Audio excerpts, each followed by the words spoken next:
an ultimate global podcast. Hello, and welcome to our special weekly podcast on trending international and social affairs. You're listening to Saurabh Kora and George Mavros from Sydney. So welcome to another exciting episode that we are recording as a part of the special series of episodes on empowering women. A lot of the people I've met recently, especially for the podcast, people have told me, why are you not inviting a lot of women to your podcast? It seems to be a very male-oriented podcast. So that's why I thought that why not we launch special series of episodes just on empowering women. We started off this on the International Women's Day when we invited George's wife, Sharon. And then we also invited Rebecca Raad a few days ago, who talked about fear and courage in business and life. I think that was the only episode kind of where we actually talked about how to become a courageous leader. And today we are joined by Sarah Raad. She is the MD at Bookkeeping on Time. And she was previously an employee. So when I was chatting with her, I thought, why not we discuss about this thing, that how she finds herself being in the shoes of an entrepreneur versus when she was an employee. Is there any difference to what she's doing now, or how she's doing or running her life now? So, Sarah, I might pass it on to you because as a tradition on this podcast, we would not like to spend a lot of time introducing the guest, and we would want you to introduce yourself through your own story. So we pass it on to you, and tell our listeners more about what you do. Oh, thank you.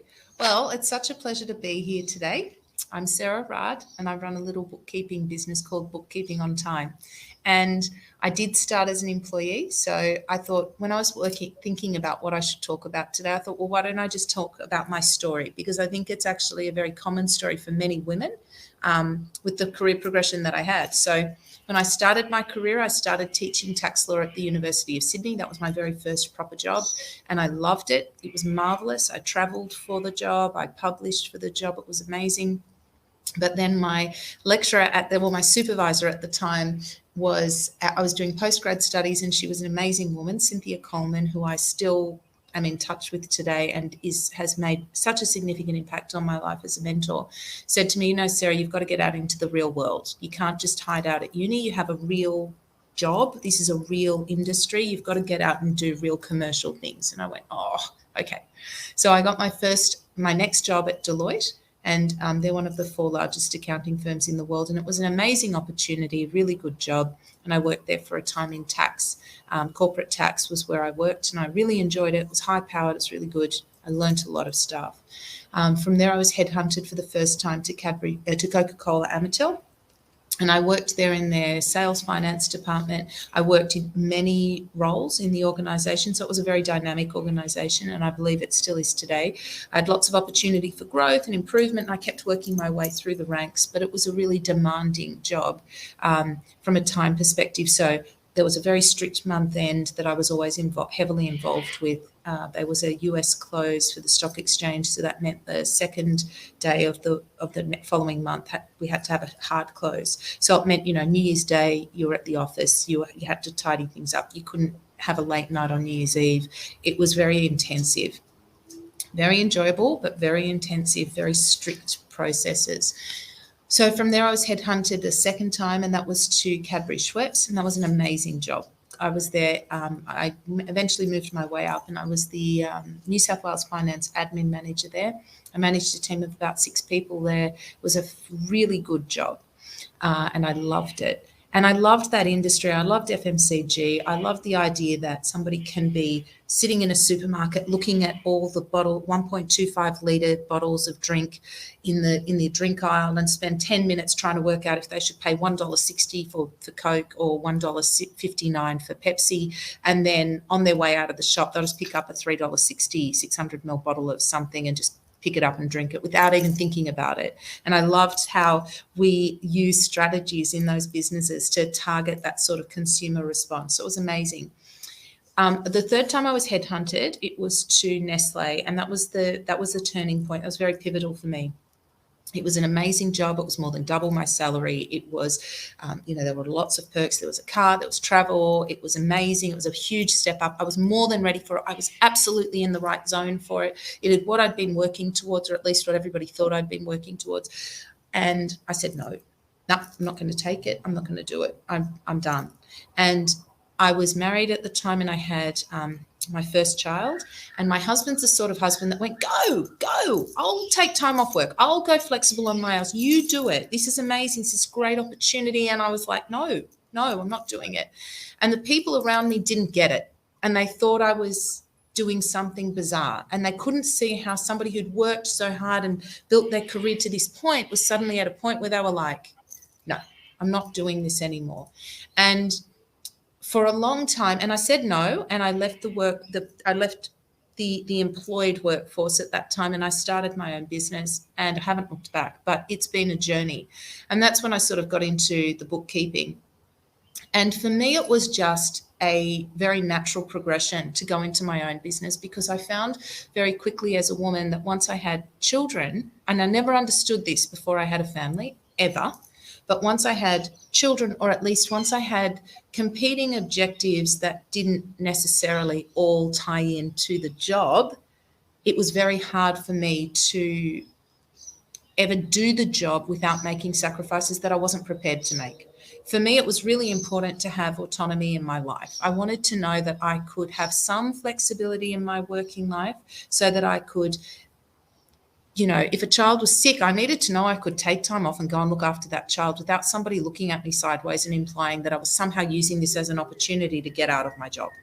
I'd worked too hard, and I'm too professional for that. It was like an insult to my integrity. And I just needed to be in an environment where I could control that.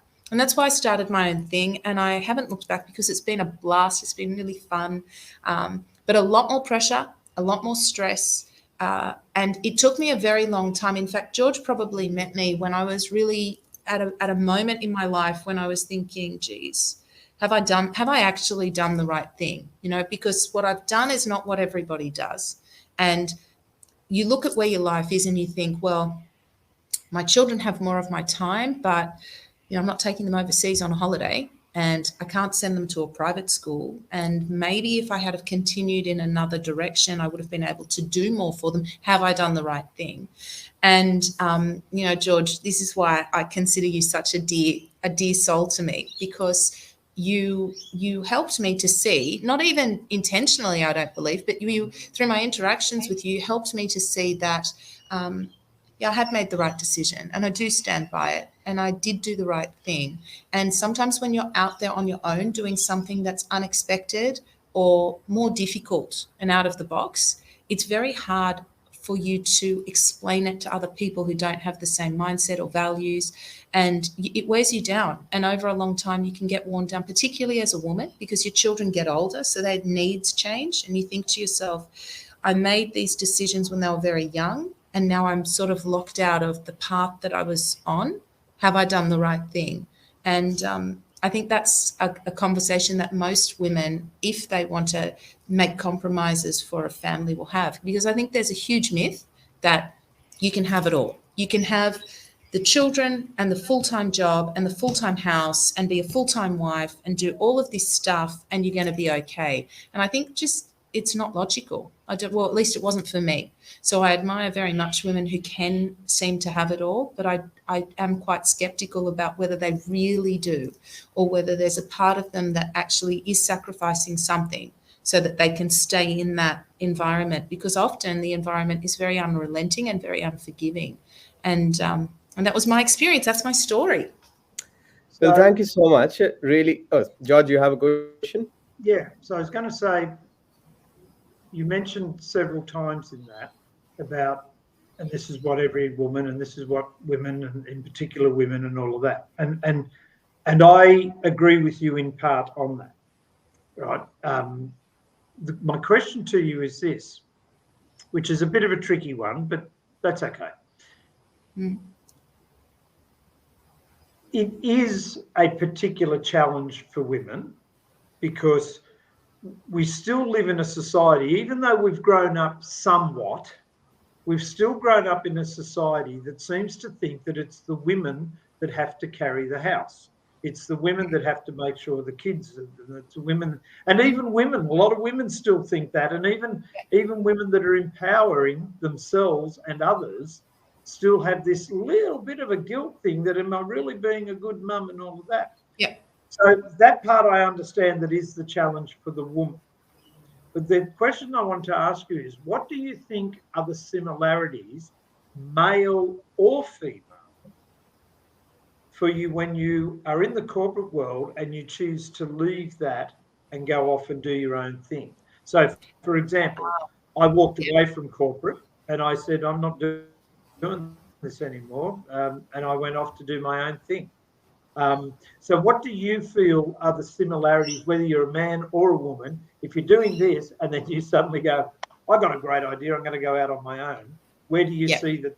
What do you think are some challenges? It's a good question. It's a very good question. And actually, I've been thinking about this as well. Even as I was telling the story, I was thinking about how it was possible to do it. And I think the similarity for both men and women is that they need support, and they primarily need support at home.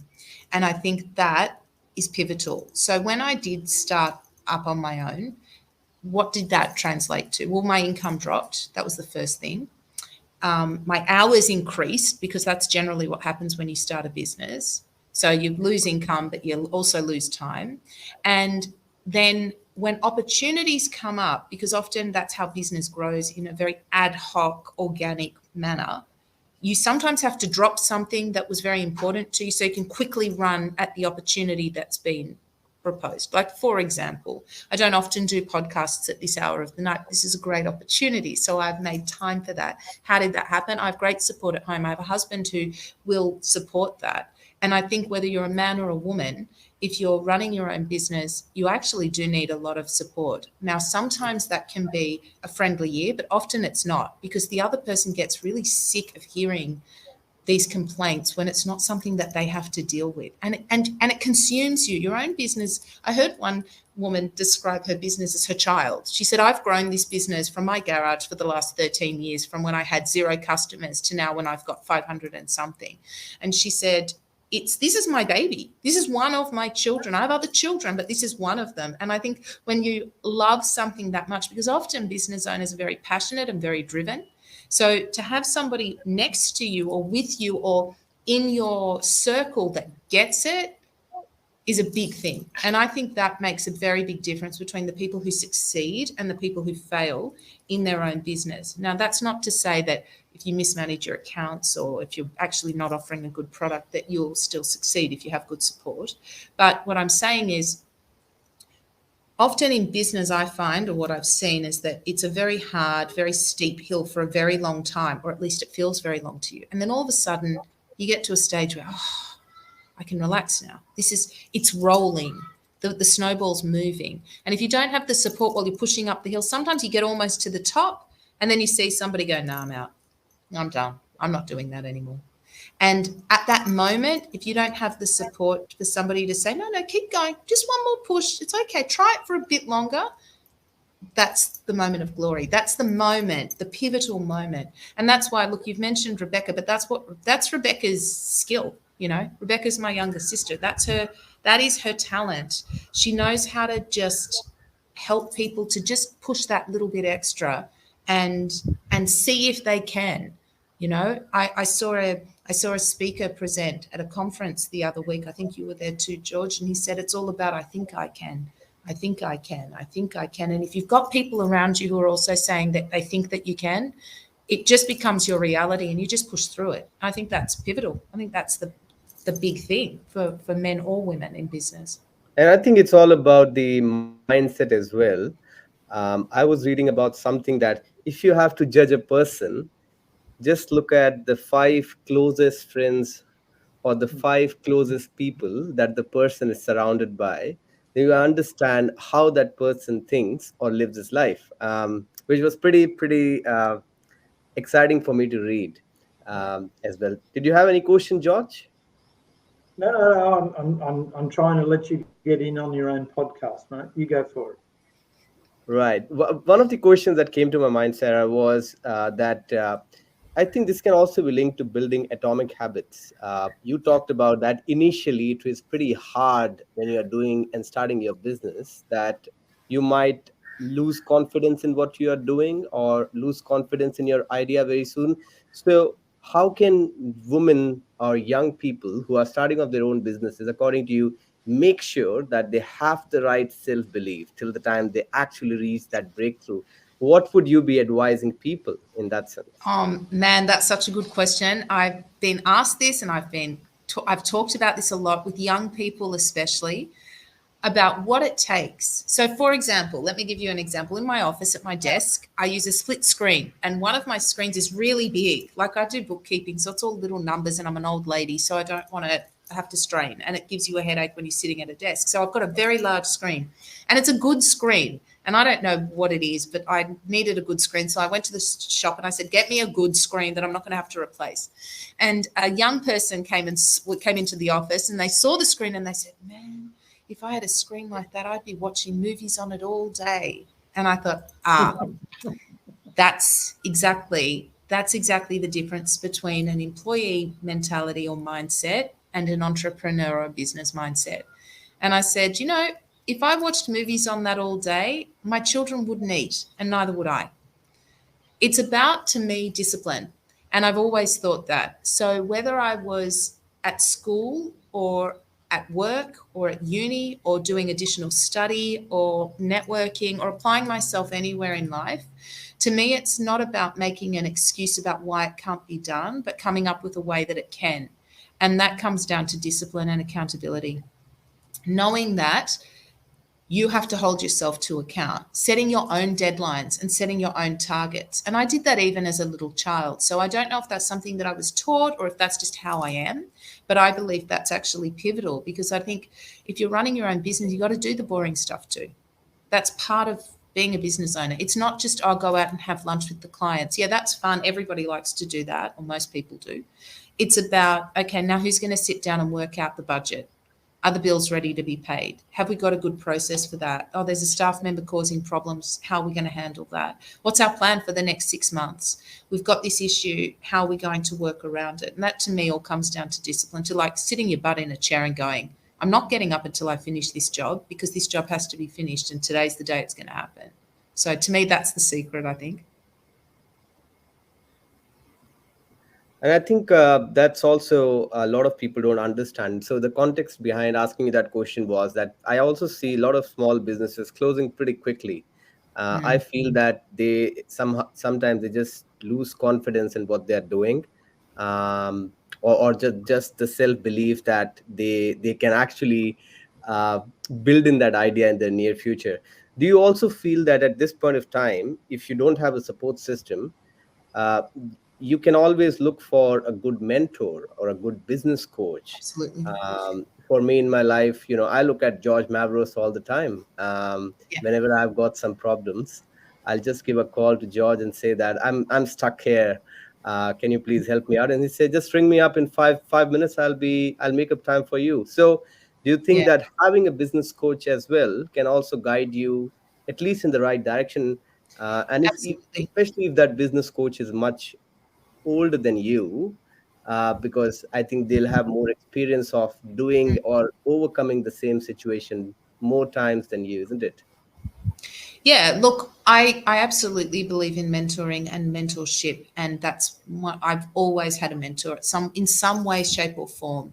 In every role that I've had managers that I've worked with who I believe have mentored me very effectively. People who taught me. I remember teachers from school who literally changed the way that I live because of the way that they taught or the way that they took me under their wing. So in that, I've always been very, very blessed. And George is another one that I consider a true mentor.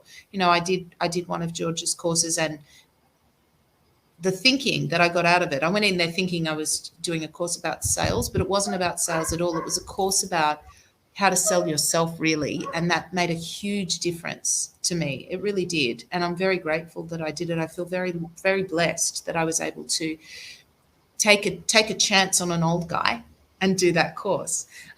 But when you talk about business owners closing very quickly, I'll give you an example, and I think this is probably one of the key problems. I have a girlfriend, a very dear friend, who's got a young family, but she started a lot later than I did. So her children are a lot younger than mine.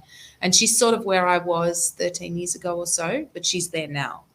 And she said to me, and she's same sort of background, accounting and finance. And she said to me, Sarah, what should I do? Do you think I should start a little business? And when I started the bookkeeping business, I deliberately and strategically chose bookkeeping because I felt as a sole practitioner accountant, I wasn't going to be able to do a marvelous job all on my own because I was used to very big organizations with lots of support. So there are 10 accountants or 50 accountants. And so if you don't know the answer, there's someone to talk to about it. And I thought, if I do this as a sole practitioner, I'm going to just do a mediocre job. And I don't do mediocre. I either do exceptional or I'm not interested in putting my hand to it. And so I decided on bookkeeping because I thought I understand how to get it right. And I know how that can be very useful to an accountant or to an analyst or to somebody who's making decisions. So she said, how about if I do bookkeeping? And I said, okay, so why do you want to do your own bookkeeping business? I said, go for it, but why do you want to do it? And she said, I want to do it because we really need the money right now and I can't manage with all the children. And if I put 4 children into daycare, my income's gone anyway. So I need something flexible. And I said, well, that's wonderful. And I fully support you to do it. And I can help you to do it.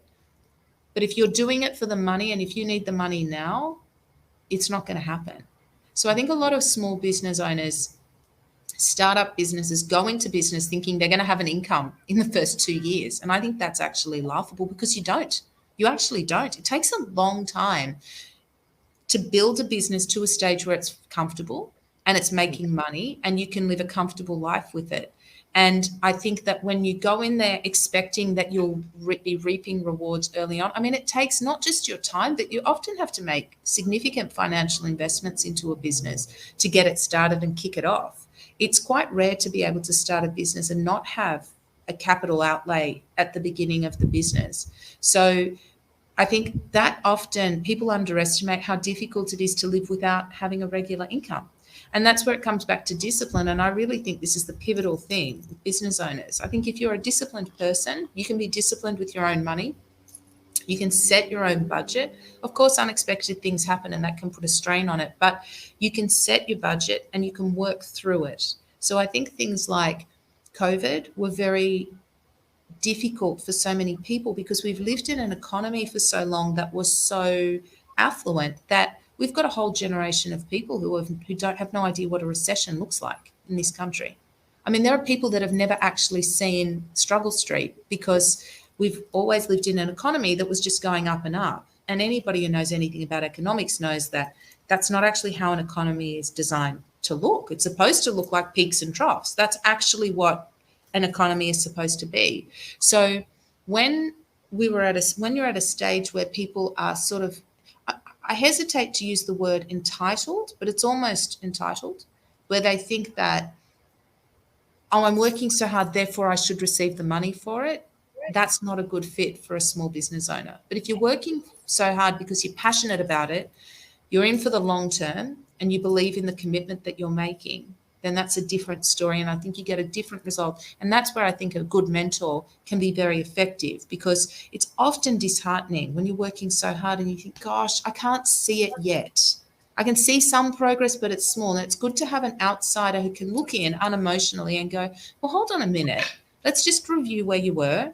Let's review where you're going and let's see where you are on that journey. Because even though you feel like you haven't gotten started, actually, you're a fair way along, but I can see these blocks in the path. And if you've got these blocks in the path, let's see what we can do to clear those blocks so that you can get further along in your journey. And that makes a huge difference, I believe. I think one of the big problems for small business failure, and you can go around the world, and it's remarkable that no matter which country you go to, it's always quoted as about the same thing. 8 out of 10 go out of business and 9 out of 10 do this and blah, blah, blah. So it's not just in Australia or just in New Zealand or wherever. And I think from my experience over the years and years, and years that I've been doing this, the biggest solitary factor that's consistent is that people go, oh my God, I'm going to do my own business. Terrific. Oh, I can't afford to have a coach, or I can't afford to have an advisor, and I can't afford to have this, and I can't afford to have that. So what they do is they start off a 50-lap car race with about 40 laps of petrol in the tank, if you're lucky. More often than not, they start off with 25 laps worth of petrol. Yes, correct. Thinking they're entering into a 50-lap race. And so they get halfway along and they run out. Yeah. Now, when you get a hold of a coach, and if you get, my reputation is I'm a bit blunt and I'm a bit in your face, and I don't apologise for that, because I will say to somebody that you aren't going to last the distance. You don't have enough petrol to start, let alone finish this race. And the other thing is that most people that start off in business tell a lie, because they say to everybody, I run my own business. And in fact, the business runs them. And it's only when they get to the stage where they truly run their own business that they start to work out what's going on. Now, I don't make $1 squillion, nor do I choose to make $1 squillion. I choose to spend a lot of my time with charities, and I spend a lot of my time helping students and doing whatever else I do. But I then don't have an enormous cost that I have to fund every single week. People quite often go into their own business. They want to have the $100,000 worth of income and the new car and the flash office and this and this and this. And then suddenly they need to work 78, 80 hours a week just to make ends meet. You're no better. In actual fact, what Sarah said is right. You're worse off than when you were working for somebody. Yep. So the big thing to me in business, whether it's women or men, is don't start a 50-lap race with 40 laps worth of petrol, let alone 25 laps. Words from the old guy. They're good words. Are you also inclined towards this thing, Sarah, that a lot of businesses these days are looking forward to hire people which have an entrepreneurial mindset? I see a lot of small businesses, they look for people who are more creative, who are more curious, and who can come up with new ideas. And I think if you are starting your new business, you definitely have a creative mind, or you're definitely curious to learn something new. Do you think that this kind of a mindset is also getting more and more popular amongst employers? Look, it probably is. I don't know personally. I haven't seen a lot of it, but I can imagine how it would. I think, honestly, managing staff is probably the most challenging thing that any business owner ever does, because it's managing humans, and humans have their own stuff. They're living their own life, and they've got their own problems, and they still have to come to work, and they have their own agenda and their own plans, and maybe they don't want to be with you forever. I've seen, particularly post-COVID, I've seen businesses, clients of ours that are crippled by labour shortages at the moment, that literally can't grow, and in fact are shrinking, not during COVID, but post-COVID, because they just cannot put their staff in a chair. And it's not because they're doing anything wrong. It's because it's just that sort of market at the moment. But I think what business owners need to be very aware of and very conscious of is how they treat staff and how they position them. I think probably because I had such a difficult time with flexibility when I was employed as a mother, I'm passionate about empowering working mothers. It is probably why I was put on this earth, was to help other women to not have to go through what I went through. And, in my team, I'm so proud of making a point of being inclusive with working mothers and being flexible with them. And, part of that is just being decent. I think being a decent human being and giving somebody a chance, because if they're good at their job, they're good at their job, whether they've got a juggle or not. And single working fathers are the same, and not single working fathers are the same. People who value their personal life are very valuable to me, because making sure that they can have a space to value that and have that balance is important. Because what I find is, particularly with working mothers, but that's my experience, possibly the industry, a lot of women work in bookkeeping. It's predominantly female rather than male. But what I found is a working mother is juggling a lot of balls. So if work is keeping her happy and not getting in her way, she's not going to risk dropping anything by putting that ball down. She's just going to stay in that job, and she will be super loyal and keep everything going so she doesn't risk it, because there's a lot of other stuff that she's actually in her periphery. So for me, it's a win-win, but it's certainly something that I'm very passionate about, is making sure that people feel like they're entitled to live their life. That's very important. And that doesn't mean we treat our clients badly. That actually means we treat our clients better, because we understand that they've also got competing objectives, and they also need to be supported in this way, in an almost seamless way, so that they can do their other stuff and they can enjoy the other parts of their life. And that's really crucial for us. Absolutely. Do you have any final questions, George? Well, before I do, and I do this to Sarah Raad every time, he says, do you have a question? And then I come back with a comment first. I think business in general, Sarah Raad, I think you're right. We are looking for more and more creative people within the business. And the reason for that is the way things are going now. You have to be far more agile. You have to be far more dynamic. You have to be prepared to bob and weave. And so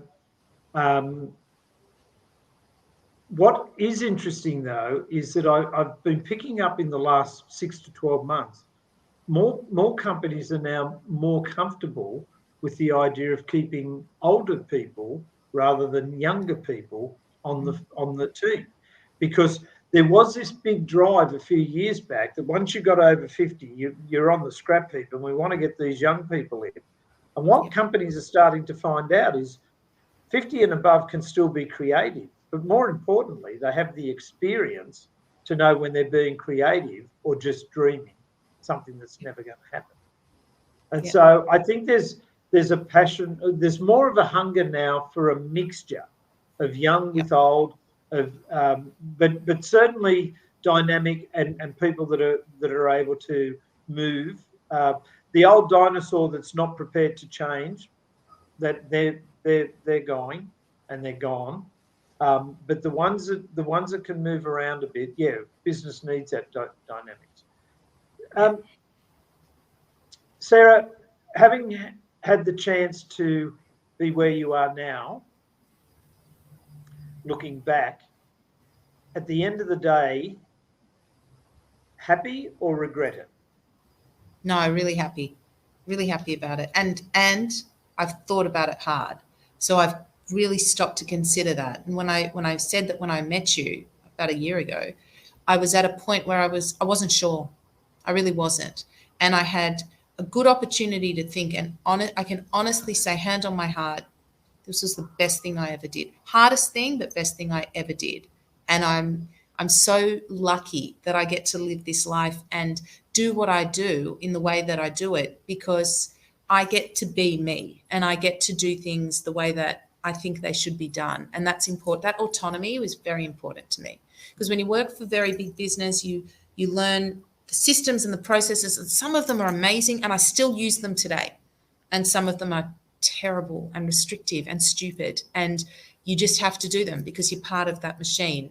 And now I get to decide how I want to do it. And I get to talk to my team and empower them so that they can collaborate with me and say, well, actually, Sarah, I don't like the way we're doing. Can't we try this?